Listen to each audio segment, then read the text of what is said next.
Welcome to this free video lesson by Talkly.co.uk for IGCSE First Language English, and today we are going to look at question 2D on your paper 1, which is the writer's effect question, the language analysis question.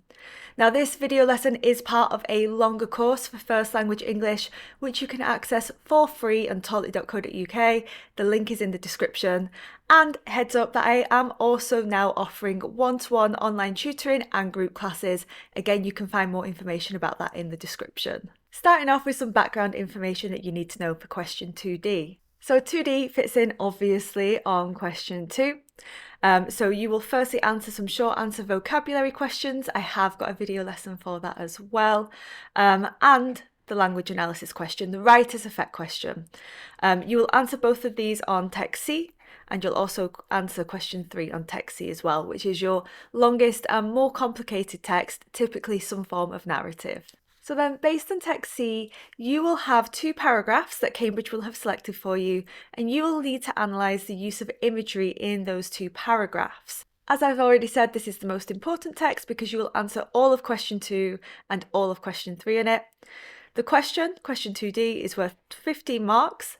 You should spend about 5 minutes rereading and planning your answer and about 20 minutes writing up your response. So what do you need to do for question 2D? Well, you will be given 2 paragraphs from text C that you will need to analyse. So you should only analyse those 2 paragraphs and nowhere else. And what are you looking for? Well, you're just looking for images, right? So you are picking out 3 images from each paragraph. You're going to explain what those images mean, and you're going to analyse the effect of the image. Now, it's not language analysis in the typical sense. If you're doing GCSE literature, for example, you don't need to do the same kind of thing that you would need to do there. You don't need to pick out similes and metaphors and language devices. You just need to be able to spot images. And by that I mean really, really vivid language that creates an image in your head. That is an image. So you need to notice that image and say what the effect is. If you've done these lessons in order, then you will have already read my text C, which is Race to the Top, the Tough Mudder text. So I do recommend that you have already watched that video lesson first, or you are free to skip over to it, listen to me read it out loud, do those vocabulary questions and then come back.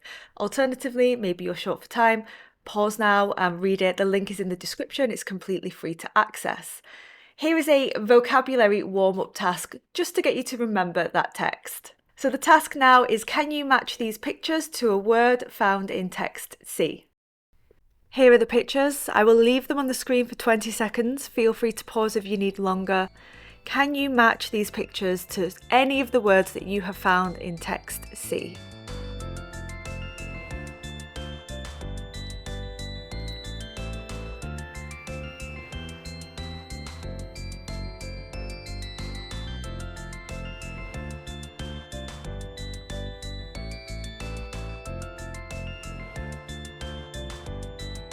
And now let's do the answers. So we've got a clenched fist, something that you do when you're angry. We've got a bull, like a red flag to a bull. That is the line that you were looking for. A throne. I believe Sammy says that he would fling Benson from his throne without mercy. Graceful dancer. That is when Sammy is tackling the obstacles. And why? Well, because he wants to win a gold medal. What has he been doing to prepare for this competition? Well, one of the things he's been doing is weightlifting. And when he's going through those obstacles, he pirouettes like a ballerina might. Some of the obstacles are made up of ropes and nets. And it's described as like a perilous maze, a dangerous maze. He aims to cross the finishing line. That's what you cross when you win a race. And one of the obstacles is a very big hill. And when he reaches the summit, that is the peak, the top of a mountain or a hill, he feels like he is soaring, flying, and he says that the race begins at the crack of dawn, which means the very, very start of dawn, of the sun rising. In this section now, we are going to go over question 2D in a little bit more detail. I'm going to show you some of the requirements, some sentence starters, tell you what not to do, and then we are going to annotate to plan and unpick our answer. This is how you answer question 2D. It is very formulaic, and if you follow the pattern, this structure, you will do pretty well. So firstly, you begin with an overall effect sentence. This is where you say, what is the overall effect of the whole paragraph? So you will look at paragraph 2 and you will say, generally, this is trying to create an effect of the magical atmosphere, or this is trying to create a general effect of chaos, right? So what is the overall aim of that singular paragraph? This is your introduction sentence. And you will do that once at the start of each paragraph, so twice in total, because you have to analyse 2 paragraphs. Then you will do the following 3 times. You will pick out a quote, and this quotation should be a strong image because the quote that you pick has to be the same as in the examiner's mark scheme. If you don't have the same quote as the examiner, then you will not get the mark, even if your analysis is really good. So do make sure that you're picking out juicy quotes that have got obvious things that you could really squeeze out of them. Sorry for that weird metaphor. And then you will go on to meaning. So here you will give a definition or a synonym to explain the meaning of your quotation. Basically, Cambridge want to see, do you understand the explicit, the literal meaning of these images? And do you understand the implicit, the less obvious, the effect of these quotations? So after you've given the meaning, then you'll give connotations. A connotation is where you pick out a powerful word and say what associations it has, what it makes you think of. Like the word rose has got connotations of love and romance and Valentine's Day. Or it might have connotations of both love but pain, because roses have thorns, right? So connotations is associations. So you don't technically need to have connotations, but I always recommend that my students do, because either they will do connotations wrong and they will say actually what's the denotation, the dictionary definition of the word, but by doing that they're getting the meaning. Or they will do it correctly and they will hit on an effect, so they'll get the implicit meaning. So either which way, I have found in my experience that students saying connotations does help them to get a better mark. Finally, then you will say what is the effect of the quotation. How is the writer wanting the reader to feel, or what are they trying to suggest to the reader? You will then repeat this structure all again for your second paragraph, so that in total you will have 2 overall effect sentences, 6 quotations, 6 meanings, 6 connotations, and 6 effects. My do nots. Do not try to be too clever. Do not apply your literary knowledge. Do not look for language devices. Do not analyse the other paragraphs. If you analyse a really nice quote in another paragraph, well, that quotation is obviously not going to be on the mark scheme. It gets ignored, right? So don't do that. Don't analyse more than 3 images per paragraph, and do not deviate from the structure that I gave you. That structure is there for a reason. It's because that's how the mark scheme is laid out, and it's designed to help you maximise your marks. When my students try to be too clever and they don't use the structure and they use their literary analysis, I guarantee you that they will do worse than someone who just goes bam, bam, bam and hits all of the points on the mark scheme in the order that they're on the mark scheme, makes their examiner happy and moves on with their day. I've said this before in a previous video lesson, but I have gone over the past mark schemes to find common overall effects that often come up again and again. And when I'm talking about overall effects, remember that's because you always need to begin with your overall effect sentence. So these are some of the common effects that I've found to suggest that something is magical, to create a romantic or romanticized atmosphere, to show that something is precious or treasured like jewels, to show vulnerability or that someone is innocent, to suggest that someone is evil or untrustworthy, strangely, to show that something is water-like or fluid, to show the awe-inspiring nature of something or that something is an unstoppable force, to increase tension, to create contrast, e.g. the storm with the calm that comes afterwards, to give a sense of relief and rejuvenation, to create humour, that one seems to come up quite a lot. And often students don't understand that a text is trying to be funny because they're in an exam and nothing is funny to them at that moment. To create a sense of mystery or eeriness, to suggest a cliche, or to be self-deprecating. So then let's have a look at the paragraph. This is paragraph 2 that we have been asked to analyse, and I'm going to read it out loud for you guys again. And can you tell me what is the overall effect of this paragraph? Tough Mudder was advertised as a fun event, with a party held afterwards for those fit enough to complete the gruelling obstacle course. but I didn't feel much in the party mood as I weighed up Benson, now stomping his way to the starting line. Benson's gaze met mine, an unspoken challenge that knocked away some of my certainty. He clenched his fists, set his jaw, and smirked at me. It was a red flag to a bull. I'd spent the past year in intensive training, weightlifting, running, and climbing. I would fling Benson from his throne without mercy, and claim my gold medal as I did. So then, have a think. What is the overall effect of this paragraph? Now, according to the mark scheme, which I wrote, but I'm right, the overall effect of this paragraph is: the paragraph sets the tone for the rivalry and aggression between Sammy and Benson, with humorous elements that suggest the ridiculousness of the feud. So, okay, I bet lots of you got the tone of rivalry and aggression, but did any of you get that we're supposed to be laughing at how ridiculous these men are, right? This imagery of flinging Benson from his throne is really quite overly dramatic. And also the image of a red flag to a bull. Well, it's just two men waiting to compete in an obstacle course that's held once a year for fun, and everyone else is having a party and they're kind of like grinding their teeth and clenching their fists at each other. So there is definitely that element of ridiculousness to their rivalry and their view of each other as an enemy. So then we've got the overall effect. But now let's pick out some quotations that suggest the overall effect. So I have highlighted some for you here. We've got now stomping his way to the starting line. It was a red flag to a bull, and I would fling Benson from his throne without mercy. Take a second, there is a space in your worksheet for you to do this. What do you think the meaning of the quote is? So can you give a literal definition? Can you give some synonyms of stomping, for example? What connotations do they have?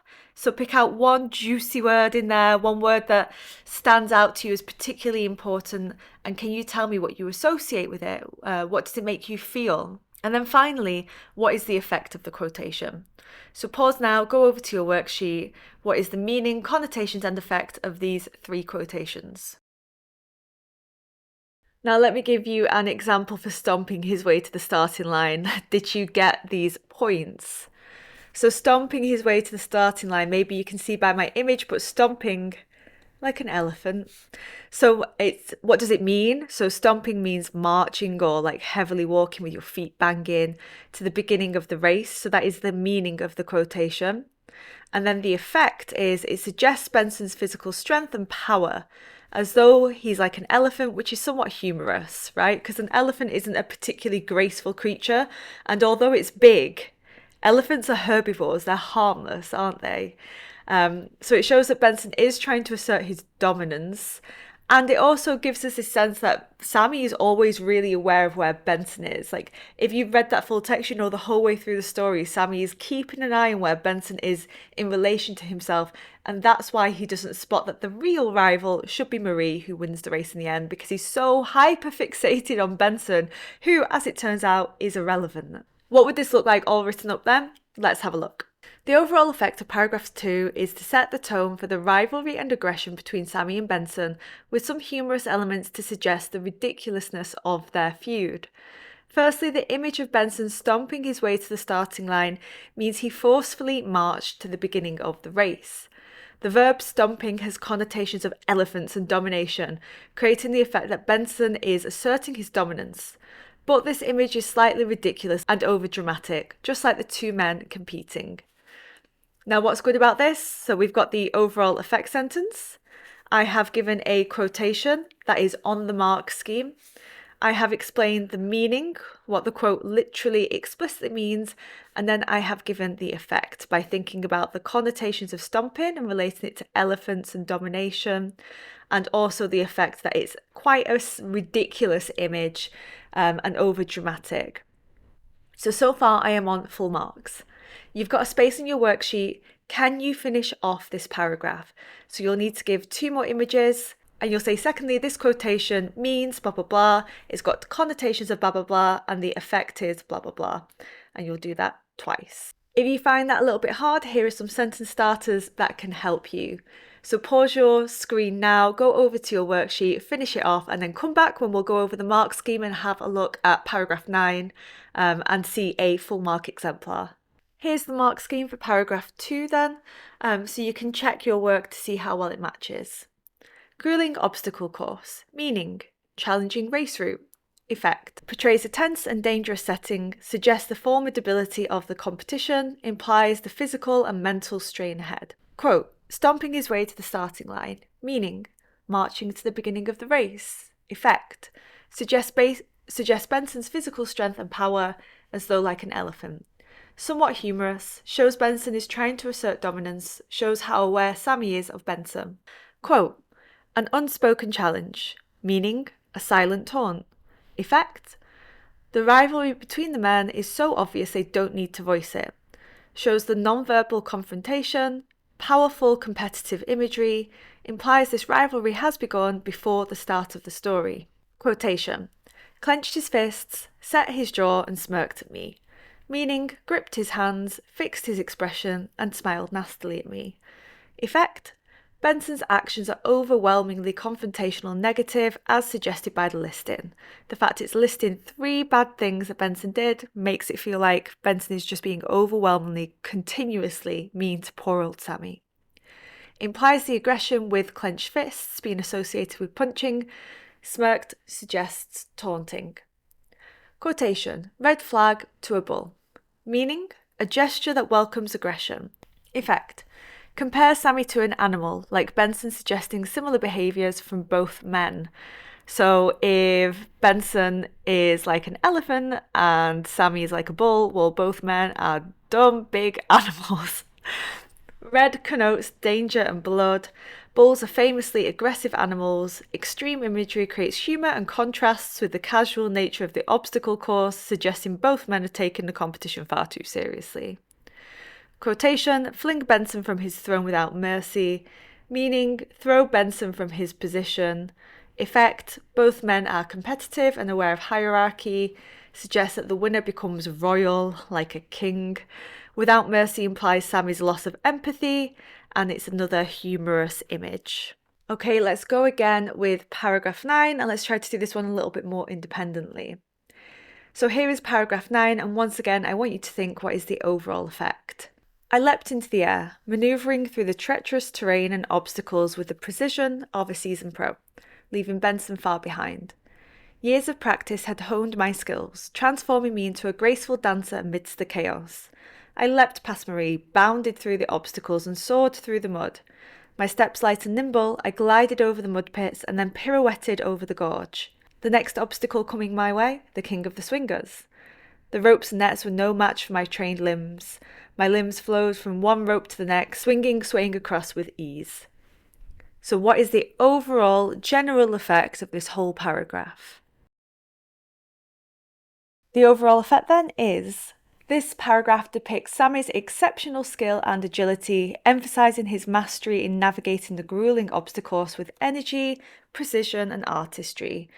So this idea that he is exceptionally gifted, he's going through this so well, he's mastered it, he's doing it with precision, he's doing it like a dancer, like he's an artist, a performer. So something like that, and you will be credited for understanding the overall effect of paragraph 9. All right, so that is the overall effect. It's now over to you. So you've got the overall effect, and your job now is to go back and to find 3 powerful images that you are going to analyse. So from this paragraph, where are you going to find 3 quotations that show Sammy's exceptional skill, that he's doing this like a master, that he's doing it like an artist? So you need to find 3 quotations that show that. From there, you need to explain what those 3 quotations literally, explicitly mean. Can you give synonyms? Can you define them? Then you need to analyse and think about the effect, the implicit meaning of the quotation. So pick out 1 powerful word from each quotation and say the connotations. What does it make you think of? What are the associations of that word? Why has that particular word been used and not another word? And then finally, what does that quotation therefore suggest? What is the effect of that quotation? Here are some sentence starters to help you. Do pause and go away and write it. And then when you come back to this video, I am going to show you the mark scheme and also a full mark exemplar. Do the practice. Come on, guys. You will never learn if you just watch the video and go, ah, very good. Thanks for telling me that. And then you just immediately move on with your day, right? You learn by doing. So do.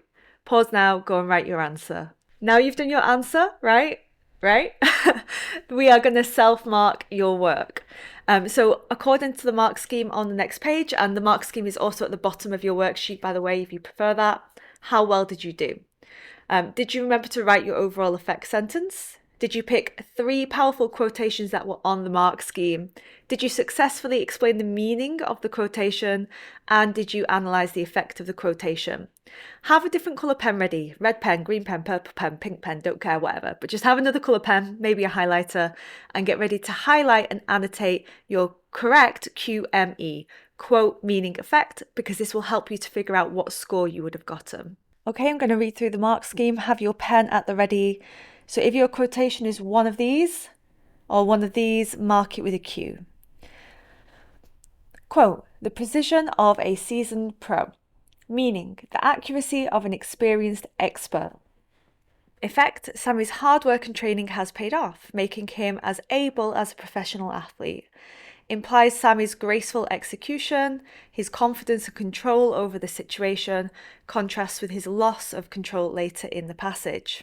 Quotation, transforming me into a graceful dancer amidst the chaos, meaning, turning me into an elegant dancer in the middle of the disorder. Effect, contrast of Sammy's control and beauty with the chaos and mud of the competition, implies a level of artistry to Sammy's performance. Quotation, soared through the mud, meaning glided, flew. Effect, implies fluid and effortless movement, suggesting his skillful approach, evokes the image of a bird as though escaping gravity, could be a symbol of triumph. Don't forget, are you marking, have you written a Q for any quotation, an M where you have successfully explained the meaning of your quotation, or an E where you have got one of these effects? Do be doing those at the side of your work because that will help you figure out your number mark in a second. The final page of the mark scheme then. Quotation, my steps light and nimble, meaning movements agile. Effect, implies Sammy's effortless progression through the obstacle course. Sammy's ease contrasts with the difficulty of the obstacle course. Quotation, pirouetted over the gorge, meaning twirled over the hole, or danced over the hole, or spun over the hole. I should be saying here too that if your meanings have got different synonyms but your synonyms are still correct, yes, of course you get the mark. I can't anticipate, in Cambridge, can't anticipate all of the synonyms in the world that might come up. So just Google, double check that your word does definitely have the definition that you think that it has, or even go on a website like thesaurus.com and put in the word nimble, for example. And if your word is on thesaurus.com for nimble, then yes, you would get that meaning point. Let's carry on pirouetted. So the effect there is it creates an image of a ballerina, and ballerinas are associated with extreme control and practice and precision. It contrasts with the muddy and chaotic scene, suggesting this artistry again and Sammy's mastery. Finally, swaying across with ease, and the meaning is moving smoothly from one side to the other with little effort. The effect, fluid movement suggested by the repeated S sound because it's soft, right? So it's soft, there's no friction when you're saying that word, just like there's no friction with Sammy swaying across these ropes. It creates some imagery of primates, monkeys, apes, etc., swinging through the jungle, suggests that this is a natural environment for Sammy. And just like meaning, if you say an effect that isn't on the mark scheme, but that is a good effect that makes realistic sense, then the examiner can credit you for that as well. What might that all look like put together then? Let's have a look at an exemplar. The overall effect of paragraph 9 is to show how skillful Sammy is as he climbs the hill like a master athlete. Firstly, the image of him soaring through the mud means he jumped so high it was like he flew. The verb soar has connotations of freedom like a bird, which suggests that the course was effortless to him and how free he felt in that moment. Secondly, the image pirouetted over the gorge means Sammy twirled like a ballerina over the hole. The verb pirouette has connotations of control, mastery and beauty, which suggests that there is something artistic about how Sammy can tackle this obstacle course. Finally, the image of Sammy swaying across with ease means that he moved with ease from one rope to the other. The verb swinging has connotations of a monkey in a jungle, which implies that tackling Tough Mudder is natural to Sammy. All of this contrasts with how difficult the obstacle course is compared to how fluidly Sammy is able to approach the challenge. So there are a couple things that I would improve. So for example, one thing that I don't like that I did is, here's the quotation, it's got the word with ease in, and then in my definition, I've reused that word. And I don't think that's too good to do. You shouldn't really be defining the word with the same word, because it's like saying, oh, the word rage means rage. Well, yes, it does, but you've not really proven that you know what that word means by just repeating it. So maybe here, if I would have put easily, that would have been better. But otherwise, it's got all of the things that we want. So we are beginning with an overall effect sentence here. And we have got our 3 quotations that are on the mark scheme. So we've got one here, we've got one over here, pirouetted, and we've got one down here. So we've got our 3 quotations. For each of those quotations, I have then said what they mean. So what is their literal, explicit, dictionary definition meaning? And then from there, I've given connotations, which help me to get the effect. And also by using words like suggests and implies, this helps me to show the examiner that I'm trying to analyse the effect. So overall, I've got 1, 2, 3 quotations. I've got 1, 2, 3 meanings and 1, 2, 3 effects, which I would sum up as an examiner like this: 1 overall effect sentence, 3 quotations, 3 meanings, 3 effect. With your work, can you guys please do the same thing? You need to count up how many quotes you got, how many meanings you got, and how many effects you got, and then I'm going to show you how many marks you would get out of 15 based on this. This is roughly how you are marked then. So if you want to get in the top band, level 5, and get 13 to 15 marks out of 15, roughly this is how you get it. You need to have 6 quotations that are on the mark scheme. You need to have 5 or more meanings and 5 or more effects, and those effects need to be quite imaginative. To get in the next band, band 4, you need to have 5 quotations still, 4 plus meanings and 4 plus effects, and your effects will be clear and they will make sense, but they might not be that imaginative. If you're looking at level 3, which is this satisfactory attempt rather than a careful attempt, or a judicious and wide-ranging attempt. So for satisfactory, we've still got 5 plus quotations. So notice you can't really do very well on this question unless you're able to pick out those images. You really have to be very careful that the quotes that you're picking are images. They are the most powerful choices that you could pick out of that text. So in satisfactory, we've got those 5 quotations. We're giving 3 or more meanings, so you're understanding most of the explicit meaning, but you might not have any effects. So here you'll have 0 to 3 effects, and the effects that you do have will be pretty basic and obvious. Then in level 2, you will have 4 or more quotations, 1 to 2 meanings, and the meanings will be like very, very basically explained, and you will have no effects. So essentially, if you're wanting to get in the top 2 bands, you need to make sure that you have got those very, very powerful images that you've picked out, that you are saying what the meaning of each of those images are, and that you are analysing the effect. So can you see that if you were using my structure and you were kind of just going off and analysing similes, that you might actually quite a lot of the time, especially high ability students, be forgetting to say some of the obvious things, right? My high ability students always forget to tell me what the explicit meaning of the word is, because it's so obvious to them, and it doesn't sound very clever to say that pirouetted means twirled like a ballerina, right? They want to get down to the deeper analysis, but that's how you are being marked.